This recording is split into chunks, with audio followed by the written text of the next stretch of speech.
তো হ্যালো বন্ধুরা, আজকে হচ্ছে দীঘার দ্বিতীয় দিন। তাই যে আমি এখন 6টার মধ্যে উঠে গেছি মোহনা যাবো থেকে। তা আমরা এখানে তোমার দাদাভাই, আমি, আমার বোন মোহনার দিকে যাচ্ছি। তাই যে জগন্নাথ মন্দিরটা দেখতে দেখতে যাচ্ছিলাম। তো এই যে আমরা মোহনাতে চলে এসেছি, যেহেতু অনেক বৃষ্টি হচ্ছিলো তার জন্য। তাই যে আমার বোন একটু ভিডিও করছিল।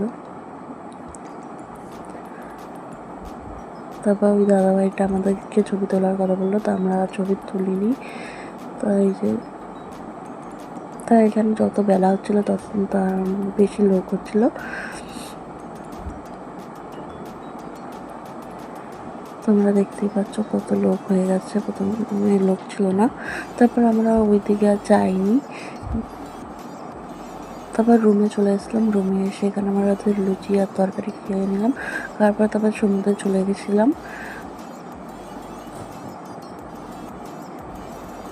তো সমুদ্রে গিয়ে একটু ভিডিও করার পর তারপর বোট চড়ে নিলাম। তা আমি যেহেতু বিয়ের আগে একবার বোট চড়েছিলাম, তা এখন একটু ভয় লাগছিলো, যেহেতু অনেকদিন পর চড়ছি। তা 2 বছর পর চড়ছি বোটটা। আমার একটু ভয় লাগছিলো। তাই এখানে আমরা সবাই বোট চড়ার পরে এখানে আমরা ছবি তুলে নিলাম। তাই যে আমাদের ফ্যামিলির সবাই। তো এই যে দেখতে পাচ্ছ বোটে বসে। তারপর আবার খাওয়া দাওয়ার পরে তারপর রেস্ট নিয়ে এখানে আমরা রেডি হচ্ছিলাম, যেহেতু জগন্নাথ মন্দির দেখতে যাবো। তো এখানে দুষ্টু আবার লিপস্টিক করে বেশি ঢং দেখাচ্ছিল। তাই ঈশাও ছিল, ঈশা আবার রেডি হচ্ছিল আমার বোনের কাছে। তো এই যে দুষ্টু কিরম করছে, মুখ বেঁকিয়ে লিপস্টিক করছে দেখে তাই। তা আমরা এই যে রেডি হয়ে বেরিয়ে গেছি জগন্নাথ মন্দির দিকে বেরোবো দেখে। আমাদের রুমের দিয়ে বেশিক্ষণ লাগে না, 10-15 মিনিট লাগে যেতে জগন্নাথ মন্দির। আর সমুদ্রের ধারে মানে সব কাছাকাছি ছিল। তাই এই যে আমরা জগন্নাথ মন্দিরের ধারে চলে এসেছিলাম। আর একবার আমি জগন্নাথ মন্দিরে এসেছিলাম। তো যেহেতু বাবা মা আসেনি, তাই বাবা মাকে আমি নিয়ে এসেছি। তোমার দাদাভাই আর আসেনি, ও বলছে এক জিনিস কবার দেখবো, তার জন্য। তাও এই যে আমরা এখানে চলে এসেছি।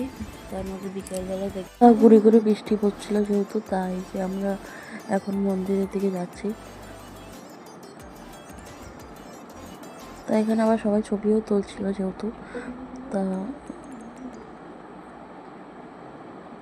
তাই যে আমি জগন্নাথ মন্দিরের বাইরেটা তোমাদের দেখালাম। তবে বিকেলবেলা অনেক লোক ছিল যেহেতু। তা আমরা এই যে মন্দিরের ভেতরে যাবো এখন। আর মন্দিরের ভেতরে ছবি তুলতে বা ভিডিও করতে দেয় না। তা তুমি বাইরে বসে ছবি ভিডিও যা ইচ্ছে তোলো, তোমাকে বারণ করবে না, কিন্তু ভেতরে তোলা পারমিশন নেই। তাই যে দুপাশে পদ্ম ফুলের লাগানো আছে, তা বেশ ভালোই লাগছিলো দেখতে। তারপরে আমরা আবার পরের মন্দিরটা চলে যাব। তা তারপর সবাই মন্দির দর্শন করার পর তারপর রুমে চলে এসেছিলাম। রুমে আসার পর তারপর আমরা আবার কাঁকড়া ভাজা নিয়ে এসেছিলাম। কাঁকড়া ভাজা খাওয়ার পরে তারপর আর ভিডিও করতে পারিনি। তা ভিডিওটা এই পর্যন্তই। কেমন হলো অবশ্যই তোমরা কমেন্টে জানাবে। বাই।